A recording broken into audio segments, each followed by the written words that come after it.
Hello there, my name is Brent Cowley. Thank you for joining me today. Super happy that you're here, that you're joining along for this video, that we're having this little moment. And today's video is going to be a bit of a basic introduction, like the basics of color correcting and then a bit of color grading as well. So I'm using Premiere Pro. Don't worry, if you don't use Premiere Pro, you can probably still learn something from this because most editing programs have this sort of thing built into them. It could be under an effects tab that you have to put an effect onto a clip and then go in there and do some of this stuff on the effects clip, but most things have something like this in there. So yeah, I hope you enjoy this video. We are gonna jump into it really soon. Just quickly though, before we get started, if we go into Premiere Pro, you've got these tabs up the top, which I seriously recommend using if you're a Premiere Pro user. So assembly, editing, so you start out here, go to editing, do your color, and then effects. I've just made this one for this tutorial, but yeah, you just sort of work your way through these tabs and they're super helpful. I definitely recommend using them, really good. You can have all different workspaces. It's awesome. So the first clip today is one that is seriously overexposed. I've got a few clips here on the timeline that sort of have a few different examples of the kind of clips that you might have whilst shooting and some of the tweaks that you have to do. They're just sort of some general everyday clips. But the first one is probably the big one, seriously overexposed. What can I do?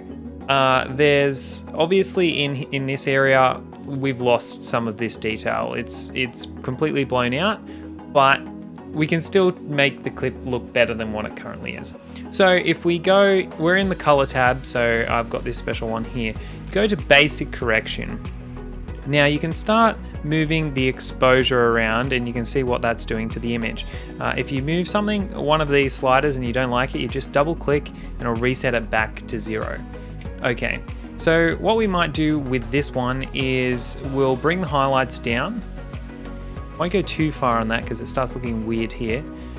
We might bring the exposure down just a little bit. And then we're gonna bring the shadows down and also the blacks if we can. The only issue is that it starts looking really odd around the eyes. If we start to drag the shadows right down, you can sort of see the contrast coming in there. Doesn't look so good. So we'll bring the shadows down a bit, but we can't really do too much. So I use the basic correction tab here, and then if you go down to color wheels and match, you can do some more stuff down here with the midtone. So I might just drag these midtones sort of down. Unfortunately, again, we can't really do much about that overexposed thing. That's lost data essentially, and it's not coming back. All right, we'll just bring it down as much as we can. Essentially I can't take the shadows down too far, otherwise we get this weird look here. I'm gonna increase the saturation a little because in these sort of clips that are all crammed up the top of this, you tend to lose that information. So I'll just put a bit of saturation back in there and it's looking okay. I'm not gonna add temperature here.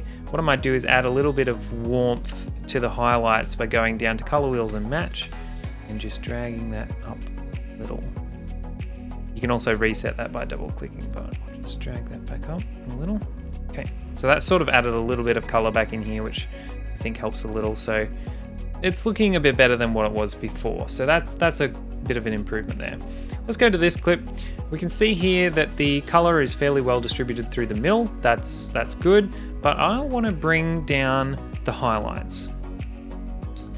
What that has done though is pushed these all down towards the shadows and obviously made my face a lot darker. So if we jump down to color wheels and match, you can push the midtones back up into sort of the middle there, which is making the image look kind of flat. It's not exactly what I wanted to do, is it? Drop the shadows a bit, put those down. Look, really, sometimes you just can't pull the highlights down that far. So in this case, I'm just gonna have to even it back out, probably take it all the way back to 0. And if we go down here to what I did with the midtones, if I drop that, you can see it's too dark. So I've got to take that back to what it sort of was. So it's sort of sitting pretty central. That's not too bad really for that clip. Obviously the sky is all up here. That's that line up the top. That's overexposed. we can't really get that back. There's no detail in there. That's just all white that's been recorded into the data essentially of the camera. All right, so moving on to the next clip. This one doesn't look too bad. I think in this case I might actually, because everything's sort of sitting up the top, might actually bring those highlights down. And see, we do actually have a bit of data that we're getting back in there, and we might, the rest of the clip doesn't look too bad. I might bring up the midtones just a little bit to get that a bit even, but that's not too bad. So for sort of looking for a bit of a flat image, that's a good image there. That's really nice. You can see the saturation isn't quite there on this one, so we'll just bring that up a little. That's because there's a lot of shadow, so it wasn't quite as sunny, so it wasn't as saturated. All right, there we go. Now, something we can do that's really cool, you can see as we switch from my Panasonic G8 V to a new camera, that there becomes a very serious difference. Now, this isn't my best drone clip ever, but I just thought it worked because it was a very similar sort of area, and you can really see the difference in the color between the cameras. So, something really cool you can do, let's go down here to color wheels and match. And this might be harder in other programs, but you can still sort of compare things, compare clips, just like keep swapping between them. But this has down here, color wheels and match, a comparison view. So we've got it here. You can move this around to see which clip you're matching it to. And you can then look at this in the comparison view and try and do it manually. Try and manually match it up, and also manually match the midtone, shadows, and all this stuff. But what you can do is actually just hit apply match. We'll see how it goes. It doesn't always work, but hopefully this time around it should do a pretty good job. That's not too bad. It's matched it up pretty well. I think it's pushed the warmth of the midtones a little far. Let's see if I maybe go to a slightly different point here. See if that makes any difference. Maybe go up a bit. See if we apply match now. Yeah, see, the midtones still probably a little bit too warm, but it's not too far off. So I'll just drag these back a little bit. And the highlights, everything else looks pretty good though. So it's done a pretty good job. Let's just go back in here. We will have a look at the comparison between these two scopes. Might jump back to this clip quickly. No, we have taken the highlights down as far as we can. So I'm probably just going to bring the shadows up so that they more match this clip here. And now at this point, whilst I'm in this comparison view, I might quickly jump through some of these other clips, sort of see how they're looking. That's pretty close there, that's pretty good. Jump to the first one. Obviously this is the one that had the overexposure problem, but again, not too bad. Might try and bring the shadows down just a little bit more. Don't want to go too far though because of that issue that we have on the face there. Now let's go to the final clip. This one I'll probably jump out of comparison view, so color wheels and match, comparison view is off, and we'll just go back to basic correction now, and we'll do our final adjustments on this one. So very dark, you can see here, this is the Lumetri scopes. So I'm going to bring up the highlights, I'm going to bring up the shadows, and we're going to go down here and probably bring up the midtones. So you see, you can actually see a bit more happening in the image here. And I might actually, we'll wait until I put the color grade on to get those blacks back in there. I might just put a bit of saturation in though.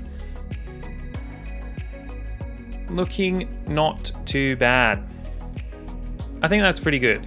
So you can sort of see what we've done so far. Just sort of comparing. I might do a bit of a comparison side by side at the end of how far we've come. Have a look at that. Not much changed in that, just a little bit of richening, I guess.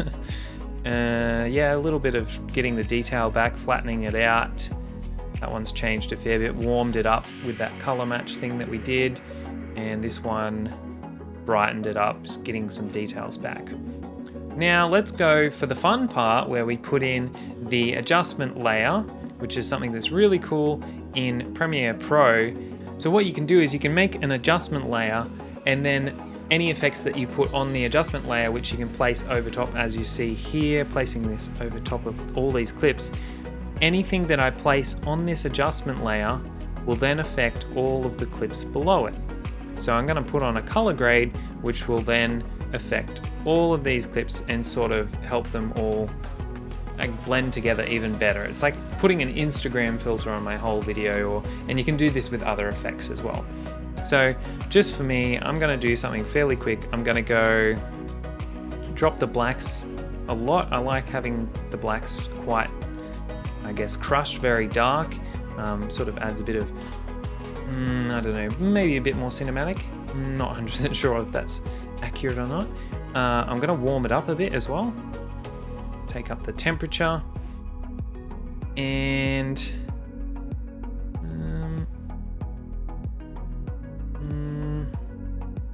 might have dropped those blacks a little too much. I'm also going to add a little bit more saturation, maybe a little bit much there. Oh, actually, it could just be this clip. Let's have a look. Yeah, I think it's just that clip is maybe a little bit too saturated now. Okay, so yeah, I think that looks pretty good. I think it's pretty well done. We might just play that now and we'll see how they compare to each other.